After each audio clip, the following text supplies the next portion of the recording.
Hey, hello. Balik lagi di channel Spoiler Moon dan kita akan lanjutkan lagi kisah hidup Fang Yuan.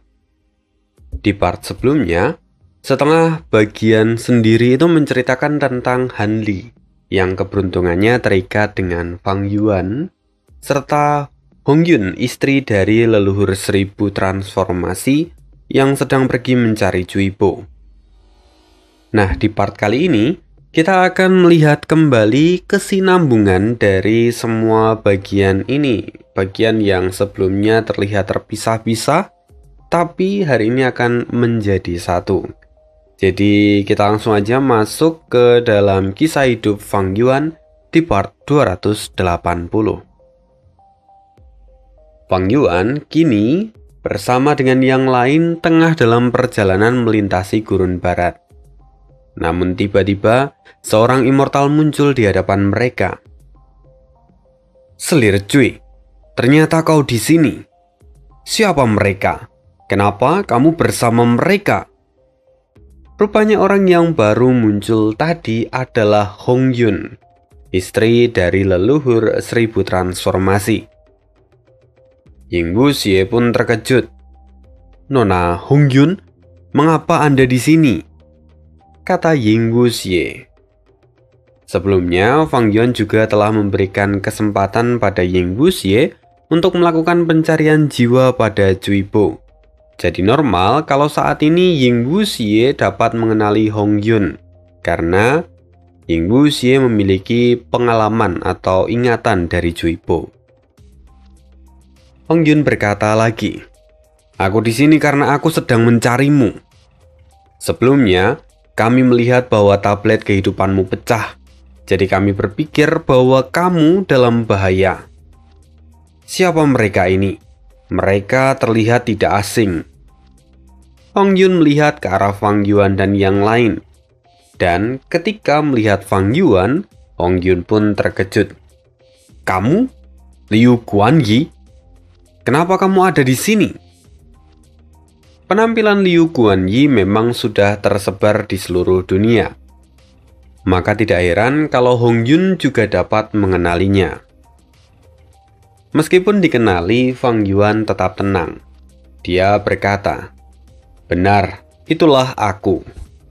Dan bagaimana aku harus memanggilmu?" Mendengar itu, Hong Yun sedikit bergerak mundur.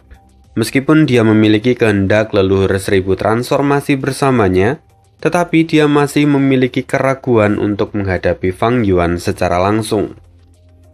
Hong Yun tampak masam dan menoleh ke arah Ying Wuxie lagi. "Selir Cui, kenapa kau bersama dengan immortal dari wilayah lain? Dan kenapa kau tidak mengirimi kami surat untuk menjelaskan masalah ini?" Setelah itu, kehendak leluhur 1000 transformasi juga keluar dari tubuh Hong Yun.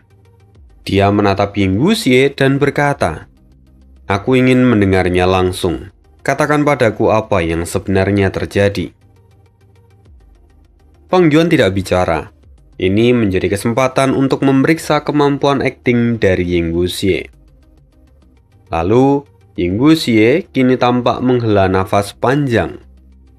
Dia berkata, "Suamiku, sebenarnya saat aku mencoba mengambil warisan dari aliansi zombie, aku dan adikku bertemu dengan 3 immortal dari pengadilan surgawi.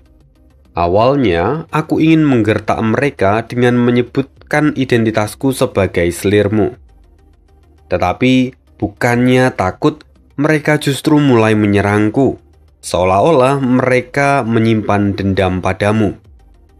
Mereka kemudian mengunci aku dan adikku di dalam gerakan pembunuh medan perang yang memisahkan kami dengan dunia luar.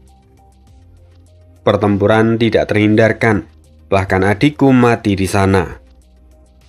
Aku sekarat, dan kemudian Tuan Liu Guanyi pun muncul. Dia ternyata sudah lebih dahulu berada di dalam warisan aliansi zombie. Jadi, ketika aku terperangkap di dalam formasi medan perang, rupanya mereka juga ikut terperangkap di dalamnya." Usut punya usut, para immortal itu rupanya sedang mengejar Tuan Liu Guanyi bersama dengan rekan-rekannya. Akhirnya mereka pun ikut bertarung bersamaku, karena musuh dari musuh adalah teman. Kami pun berhasil melarikan diri dari pengadilan surgawi, dan Tuan Liu Guanyi serta yang lain kemudian merawatku selama beberapa hari ini. Sayangnya, dalam pertempuran itu banyak gu milikku yang hancur. Jadi aku bahkan tidak bisa menghubungi kalian. Selain itu, kami juga tidak bisa berpisah, karena kalau aku memisahkan diri, maka itu akan menjadi bahaya untuk diriku. Ying Wuxie menjelaskan semuanya dengan sangat detail, walaupun di beberapa titik terkesan seperti kebetulan yang luar biasa. Namun, secara umum, hampir tidak ada kelemahan di dalam cerita yang dibuat Ying Wuxie. Jadi baik Hong Yun dan leluhur seribu transformasi hanya bisa mempercayai cerita itu. Mungkin kalau tubuh asli leluhur seribu transformasi ada di sana, mereka tidak akan bisa dibodohi dengan mudah. Oleh karena itu, sekarang situasinya cukup baik untuk Fang Yuan dan yang lain. Kemudian, Fang Yuan juga menambahkan, leluhur seribu transformasi, itulah yang terjadi. Kami telah merawat selir Anda, dan saya harap saya bisa melihat kebaikan hati dari leluhur seribu transformasi. Fang Yuan memang busuk. Dia adalah orang yang menangkap Cui Bo, dan kini dia mengklaim diri sebagai penyelamat Cui Bo. Bahkan dia tidak ragu untuk meminta imbalan. Tapi kalau berdasarkan cerita dari Ying Wuxie, leluhur seribu transformasi memang berhutang budi pada Fang Yuan. Jadi dia pun berkata, "Baiklah, apa yang kau inginkan dariku?"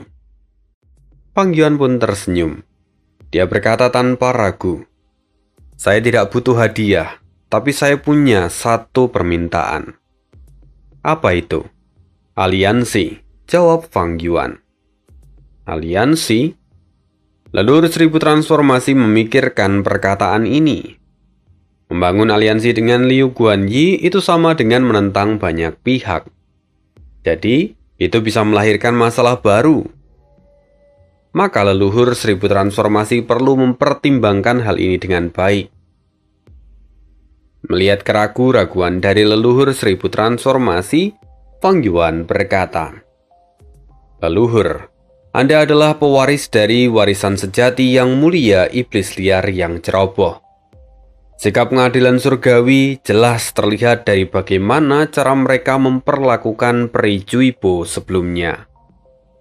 Di masa depan, jika mereka menemukan Anda, mereka pasti akan kembali membuat masalah untuk Anda. Sementara itu, saya juga menjadi incaran mereka karena memiliki sungai arus balik. Saya terus melarikan diri sampai tiba di gurun barat. Kita berdua berada di posisi yang sama. Jadi, kenapa kita tidak saling mengulurkan tangan satu sama lain?" Leluhur seribu transformasi masih diam. Lalu Fang Yuan menambahkan lagi, "Saya memiliki warisan sejati dari jalur waktu milik Heifan. Saya bisa membantu Anda untuk memperlambat laju waktu di dalam gua surga Anda dan menunda kesengsaraan yang perlu Anda hadapi di masa depan. Selain itu, saya juga memiliki warisan sejati jalur keberuntungan milik The Great Sun yang saya dapatkan dari Ma Hongyun. Saya yakin kedua warisan ini akan sangat berguna untuk Anda." "Suami," Hong Yun sangat tersentuh oleh lidah fasih Fang Yuan. Semua yang ia tawarkan itu sangat menggoda. Maka Hong Yun ingin memberi saran supaya suaminya menerima tawaran ini. Ying Wuxie pun ikut bicara. "Suamiku, saya pikir membangun aliansi dengan mereka adalah pilihan yang baik." Sejujurnya, leluhur seribu transformasi juga sangat tertarik dengan tawaran yang Fang Yuan ajukan. Apalagi, dia baru saja menghadapi kesengsaraan abadi yang merusak sebagian besar sumber daya miliknya. Serta dia juga menerima luka yang harus ia sembuhkan. Saat ini adalah masa-masa di mana dia akan menjadi sasaran empuk bagi orang lain. Dia harus melakukan yang terbaik untuk melindungi segalanya. Tapi, leluhur 1000 transformasi kemudian angkat suara. Kita bisa membangun aliansi, namun kita lakukan secara bertahap.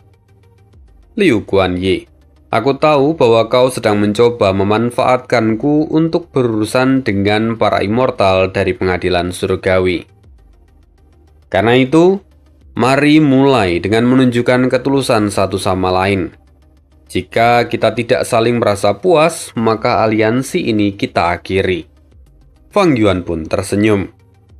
Jika bicara tentang ketulusan, maka seharusnya hal itu terjadi secara dua arah. Kami telah menyelamatkan Peri Juibo, dan itu adalah bentuk ketulusan terbesar kami. Di sisi lain, bukankah sekarang Anda yang seharusnya menunjukkan ketulusan Anda? Leluhur 1000 transformasi pun berpikir sejenak, kemudian dia berkata, "Aku bisa menjual beberapa barang yang kamu butuhkan. Katakan apa yang kamu butuhkan saat ini dan aku akan melakukan yang terbaik untuk memuaskanmu." Transaksi? Fang Yuan mengangkat alisnya. Dia tahu bahwa leluhur 1000 transformasi memiliki warisan sejati dari yang mulia iblis liar yang ceroboh. Tetapi, dia tidak terlalu membutuhkan bagian dari warisan itu.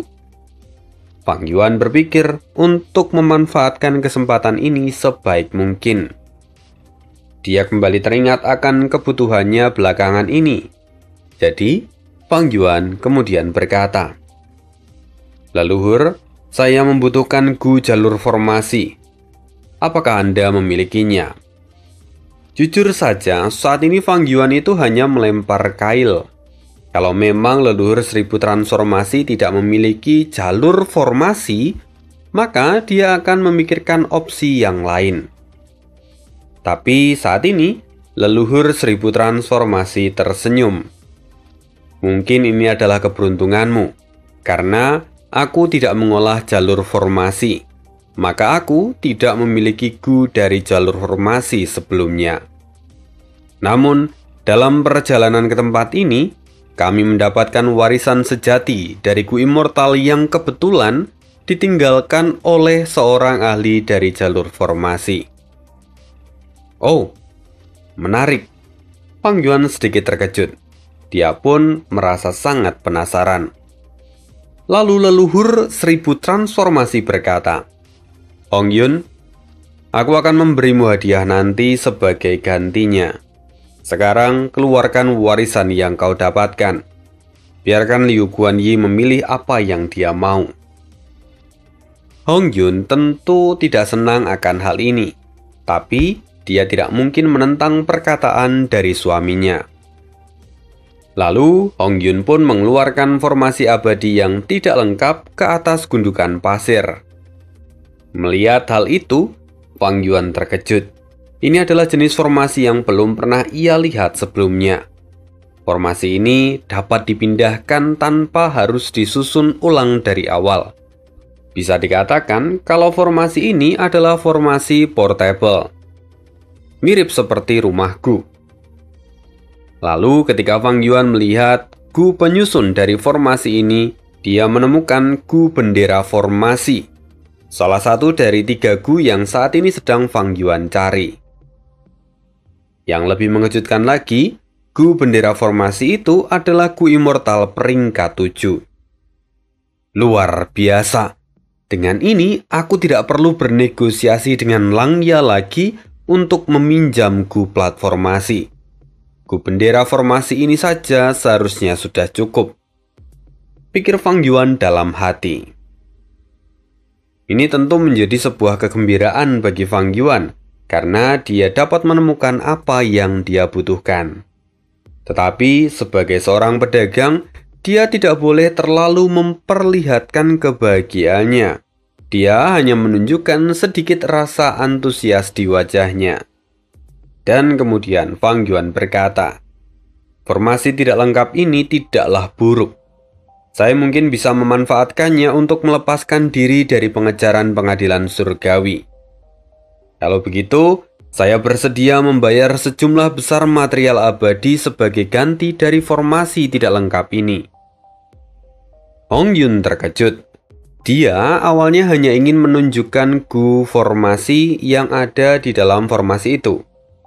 Namun, karena tidak ingin merusak formasi itu, maka Hong Yun mengeluarkan semuanya bersamaan. Ternyata ketika Fang Yuan melihat hal ini, dia justru menginginkannya. Kini Hong Yun mengutuk dalam hati. Sialan, bajingan ini sangat serakah. Tapi Fang Yuan tidak akan peduli dengan apa yang Hong Yun pikirkan.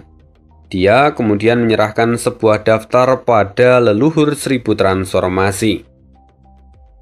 Leluhur, itu adalah daftar material abadi yang saya tawarkan. Mungkin jumlahnya tidak bisa memenuhi semua keinginan Anda. Namun saya harap Anda mau memberikan formasi tidak lengkap ini kepada saya. Tentu saja, sebagai gantinya, di masa depan saya akan bersedia membantu Anda kalau Anda membutuhkan sesuatu. Fang Yuan kini tampak bersungguh-sungguh. Dan leluhur 1000 transformasi mencermati daftar itu, kemudian berkata, "Aku akan menerima penawaranmu. Lagi pula, kau juga telah menyelamatkan Juibo. Jadi dengan ini, kita tidak lagi memiliki hutang satu sama lain." Liu Guanyi, meski kau masih muda, tetapi aku sudah mendengar sepak terjangmu selama ini. Kamu pasti akan menjadi orang yang luar biasa di masa depan. Maka, tidak ada salahnya untuk berteman denganmu. Terimalah informasi ini. Kau bisa menggunakannya untuk menghubungiku secara langsung di masa depan. Fang Yuan pun menerima itu dan kemudian memberi hormat. Leluhur, Anda memang murah hati. Saya merasa kagum. Tolong terimalah juga informasi saya, sehingga nanti Anda juga dapat menghubungi saya. Kemudian setelah menerima itu, leluhur 1000 transformasi berkata, "Juibo, ayo pergi." Leluhur 1000 transformasi kemudian masuk ke dalam apertur Hong Yun. Kemudian, Yinggu Xie berbalik dan menatap ke arah Fang Yuan. Dia tersenyum dan berkata, "Terima kasih atas perhatian kalian selama beberapa hari ini. Sampai jumpa lagi." Akhirnya Yinggu Xie pun pergi bersama dengan Hong Yun menggunakan awan merah. Fang Yuan bisa melihat mereka menghilang di kejauhan. Ekspresi Fang Yuan tampak serius. Yinggu Xie telah mengirim pesan. Mereka kini kembali melalui jalur yang sama seperti saat mereka datang. Artinya mereka akan menuju gurun segudang patung. Mereka akan melewati gurun hantu hijau. Ayo kita pergi ke sana. Kita harus membawa Yinggu Xie kembali. Setelah itu, Baitu memasuki apertur milik Fang Yuan, sementara yang lainnya bersama dengan Fang Yuan menggunakan omnidirectional travel. Mereka dalam sekejap berpindah dan kini tiba di gurun hantu hijau. Fang Yuan segera mengatur formasi bersama dengan Miao Yin dan Baitu. Sementara He Laolan berpatroli menjaga tempat itu dan Bai Ning bertugas untuk melacak keberadaan Hong Yun. Meskipun Fang Yuan bukanlah sosok yang setia pada orang lain, tetapi saat ini dia tidak bisa meninggalkan Yinggu Xie. Karena kalau Yinggu Xie sampai mati, rambut keenam pasti akan membuat pengaturan untuk melawannya. Walaupun rambut keenam hanyalah seorang ahli peringkat 6 dari ras manusia berbulu, tetapi rambut keenam memiliki koneksi dengan Langya. Dan itu bisa saja menjadi ancaman bagi Fang Yuan kalau dia terlalu meremehkan rambut keenam.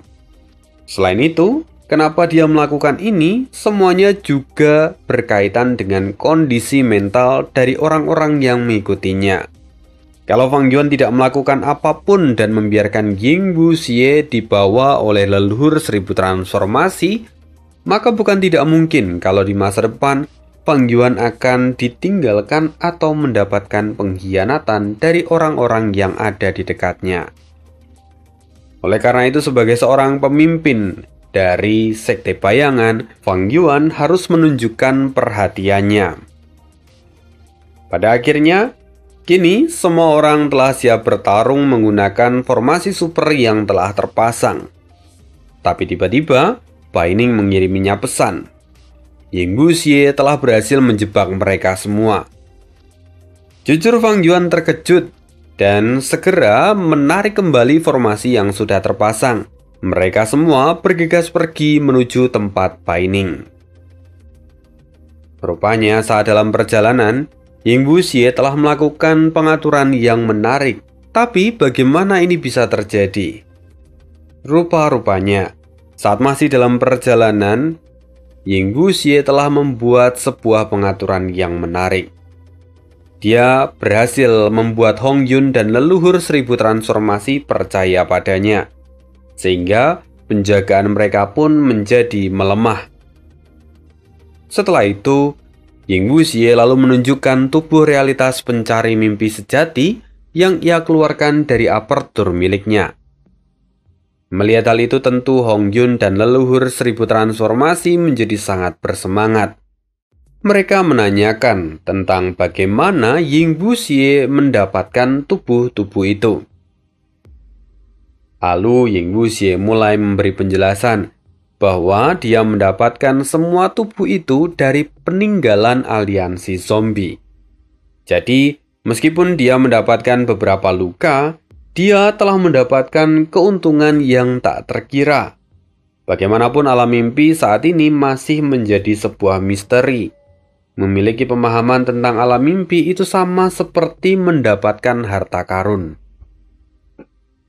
Itulah yang Ying Wuxie katakan, dan jelas semua ini adalah sebuah kebohongan. Kemudian, saat sedang bercerita, tiba-tiba tubuh realitas pencari mimpi sejati meledak sehingga menciptakan kabut alam mimpi. Mereka semua yang ada di sana dilahap oleh kabut alam mimpi. Otomatis, Hong Yun dan Ying Wuxie kini memasuki alam mimpi. Sementara, leluhur 1000 transformasi hanyalah berupa kehendak, dan kehendak tidak dapat dikirim ke alam mimpi, karena yang bisa dikirim ke alam mimpi hanyalah jiwa. Tapi meski begitu, bagaimanapun alam mimpi itu sangat misterius. Bahkan kehendak para ahli peringkat 8 pun tidak akan mampu bertahan. Mereka akan terkorosi dan pada akhirnya mereka akan lenyap. Karena itu, ini adalah sebuah kesempatan. Ying Wuxie telah melakukan tugasnya dengan baik. Sementara itu, Fang Yuan dan yang lainnya akhirnya tiba di dekat lokasi alam mimpi yang Ying Wuxie gunakan. Fang Yuan segera memberi perintah. Ayo selamatkan Ying Wuxie terlebih dahulu. Hello Lan, semua akan bergantung padamu. Hello Lan segera mengangguk. Dia menggunakan gerakan pembunuh untuk mengeluarkan jiwanya dan memasuki apertur Fang Yuan. Di dalam sana, Hello Lan mengambil satu tubuh realitas pencari mimpi sejati untuk ditempati. Dan tubuh itu berada di peringkat 6. Setelah mengendalikan tubuh itu, Hello Lan kemudian keluar dari apertur Fang Yuan dan masuk ke dalam kabut alam mimpi. Tubuh realitas pencari mimpi sejati tentunya memiliki kekebalan terhadap kabut alam mimpi. Jadi, Hello Lan dapat bergerak dengan bebas. Di sana, Hello Lan segera memapah Ying Wuxie dan keluar dari dalam kabut itu. Begitu sampai di luar, Fang Yuan pun dengan cepat menggunakan mengurai mimpi untuk membawa Ying Wuxie keluar dari alam mimpi. Dan ketika keluar, Ying Wuxie akhirnya sadar. Fang Yuan segera memberikan gunyali agar Ying Wuxie dapat menyembuhkan luka pada jiwanya. Kemudian sekarang adalah bagian terpenting dari rencana ini. Mereka ingin menangkap Hong Yun. karena Hong Yun memiliki banyak Gu Immortal dan salah satunya adalah Gu Immortal peringkat 8 milik leluhur 1000 transformasi. Ini adalah kesempatan emas yang tentunya tidak boleh dilewatkan. Tapi meski begitu, mereka masih harus hati-hati karena walaupun kecil kemungkinan kalau kehendak leluhur 1000 transformasi masih ada di dalam sana, kehendak itu mungkin saja akan mencelakai mereka. Maka mereka pun tidak boleh gegabah. Mereka harus memastikan dulu bahwa kehendak 1000 transformasi telah hancur sebelum kemudian membawa Hong Yun keluar dari kabut alam mimpi. Sayangnya, sebelum mereka mulai bergerak lagi, semua orang bisa merasakan ada aura kuat yang kini bergerak mendekat dengan kecepatan tinggi. Hello Lan menyadarinya. Feng Jiuge memang sangat mengerikan. Bagaimana bisa dia mengejar kita walau sudah terjebak di dalam sungai waktu sebelumnya? Mendengar itu Fang Yuan pun menghela nafas kasar. Dia berkata, bagaimanapun saat ini pengadilan surgawi ada di belakang Feng Jiuge. Maka tidak heran kalau dia bisa mengejar kita dengan begitu cepat. Fang Yuan, aku sudah muak terus melarikan diri. Ayo kita hadapi dia secara langsung, kata Bai Ning. Semua orang tentu kurang setuju dengan ide Bai Ning. Namun Fang Yuan merasa bahwa mereka juga tidak bisa terus-terusan menggunakan omnidirectional travel. Bagaimanapun, omnidirectional travel itu adalah formasi yang memakan tanda dao dari penggunanya. Maka mereka harus mengurangi penggunaan omnidirectional travel. Terlebih saat ini, formasi omnidirectional travel juga telah kehilangan Gu intinya. Jadi kemampuannya hanya tersisa 10%. Jika hanya dengan jarak ini, maka kemanapun mereka pergi, pada akhirnya mereka hanya akan tertangkap. Oleh karena itu Fang Yuan sekarang mengangguk, dan dia berkata, aku setuju dengan Bai Ning. Aku rasa memang sudah waktunya untuk menghadapi Feng Jiuge secara langsung. Kita akan tunggu dia dan mengalahkannya, agar nantinya dia tidak menghalangi kita lagi di masa depan. Mendengar itu, Bai Ning pun terkejut. Dia tidak percaya kalau idenya akan diterima kali ini. Di saat yang sama, semua orang selain Bai Ning kini terlihat masam. Pada akhirnya mereka juga tidak punya pilihan selain mengikuti perkataan Fang Yuan, karena Fang Yuan adalah pemimpin mereka. Kemudian setelah itu, Fang Yuan berkata lagi, tapi karena kita akan bertarung dengan Feng Jiuge, maka kita harus memilih tempat yang paling menguntungkan untuk kita. Mereka semua kemudian menggunakan omnidirectional travel untuk meninggalkan tempat itu. Sekarang, Fang Yuan harus meninggalkan Hong Yun demi keselamatan mereka semua. Dan setelah beberapa saat, Feng Jiuge tiba di area gurun Gyokijao. Dia bisa melihat ada alam mimpi yang terbentuk di sana. Melalui pengaturan peri Ziwei, Feng Jiuge kembali bergerak dengan cepat ke arah Fang Yuan. Kemudian, beberapa jam pun berlalu.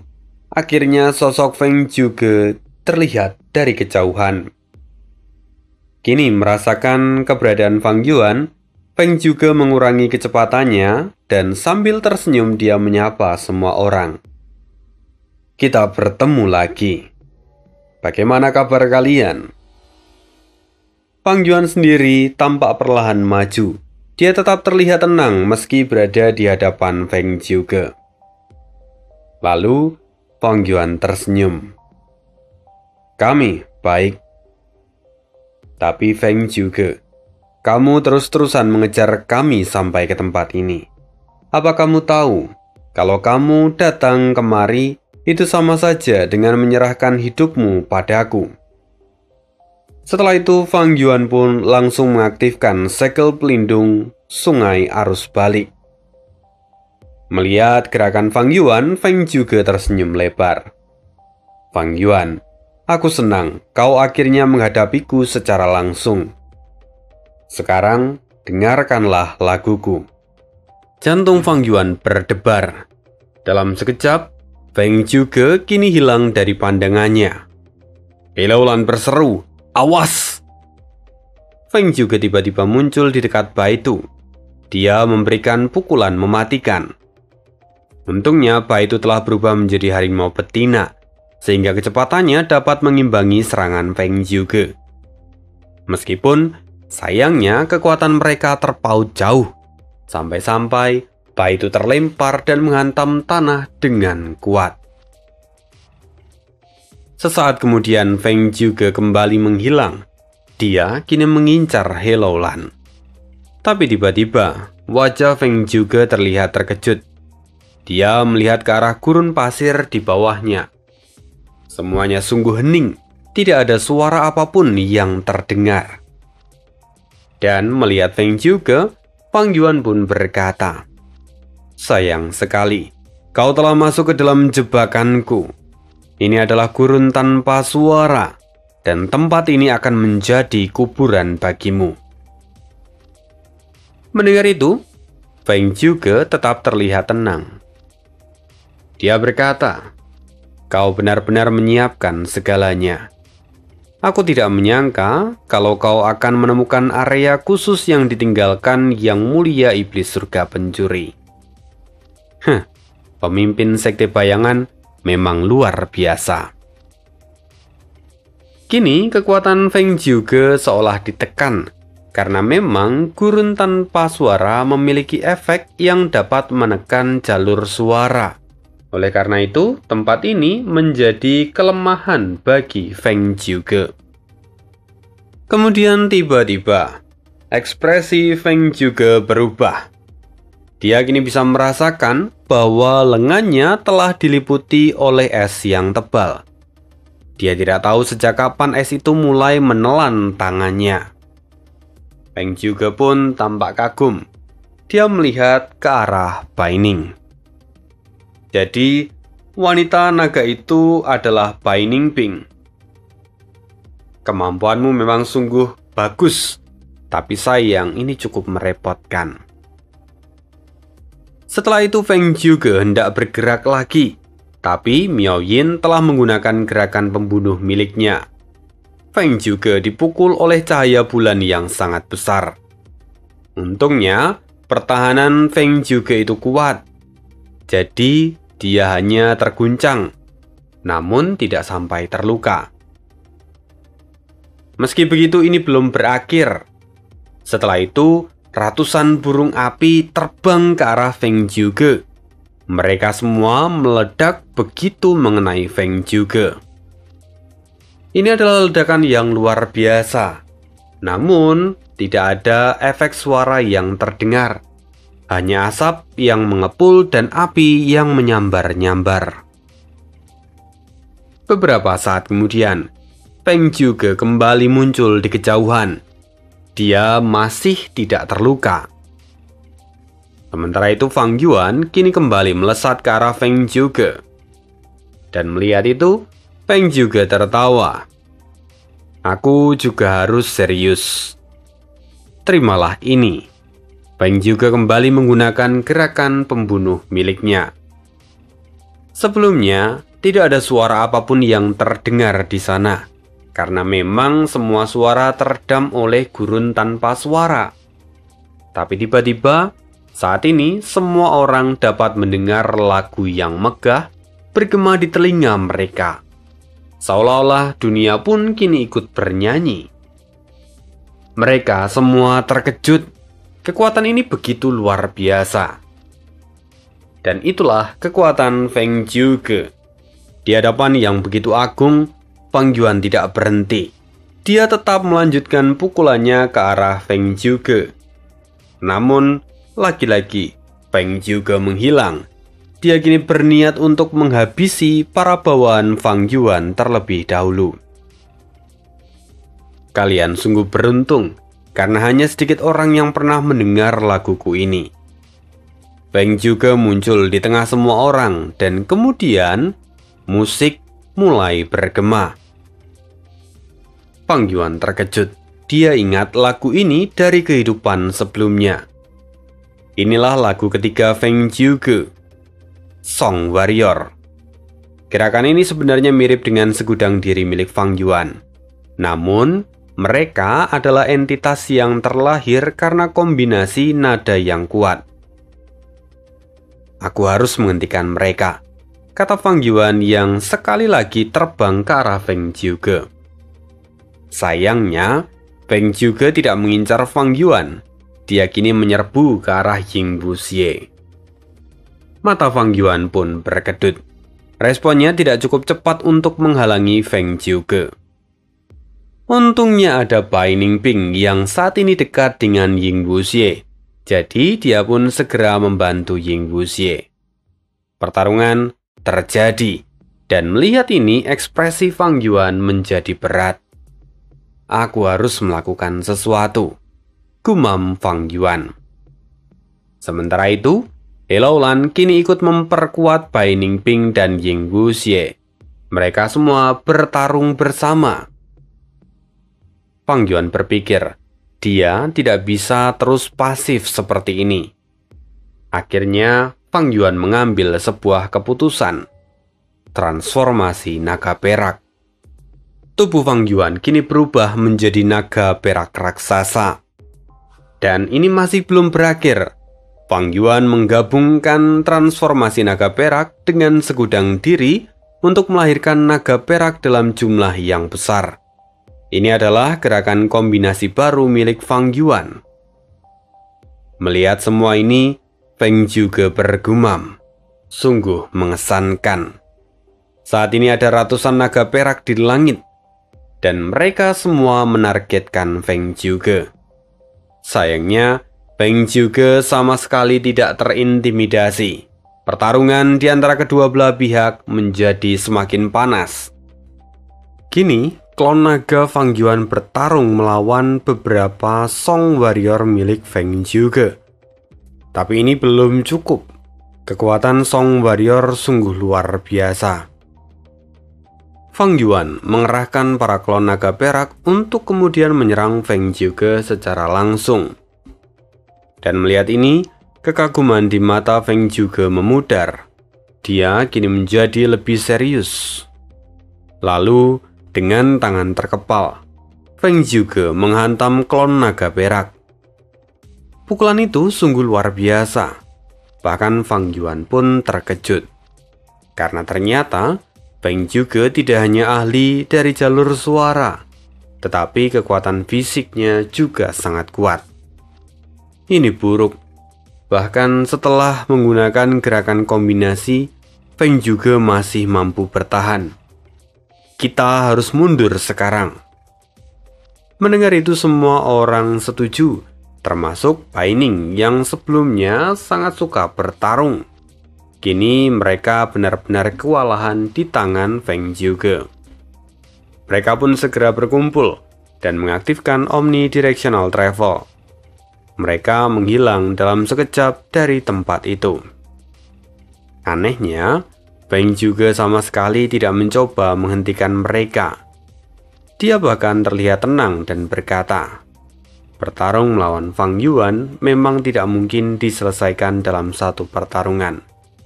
Sekarang, aku hanya perlu menggali lebih banyak kartu as yang dia miliki.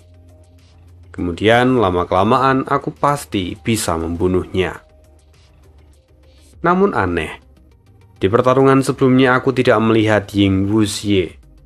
Apa yang terjadi padanya? Di saat yang sama, aku justru melihat Pei Juibo. Dia adalah selir dari leluhur 1000 transformasi. Kenapa Juibo justru bersama dengan Fang Yuan? Apakah mungkin Juibo adalah seorang mata-mata dari sekte bayangan? Feng juga tampak mengerutkan keningnya. Tunggu, ataukah mungkin Ying Wuxie ada di dalam Peri Juibo? Ini adalah tebakan random dari Feng Jiuge. Namun tebakan itu sungguh tepat. Dan untuk mengkonfirmasi dugaan itu, maka Feng juga hanya perlu mengurus mereka di kemudian hari. Dan sekian dulu kisah hidup Fang Yuan hari ini. Terima kasih, see you again in the next video, dan tetap jaga kesehatan teman-teman. Sekarang lagi musim sakit. Kemarin sempat ada kata-kata COVID mulai merebak lagi, jadi ya, jaga kesehatan. Kita jumpa lagi di video berikutnya. Terima kasih, see you again in the next video, dan bye.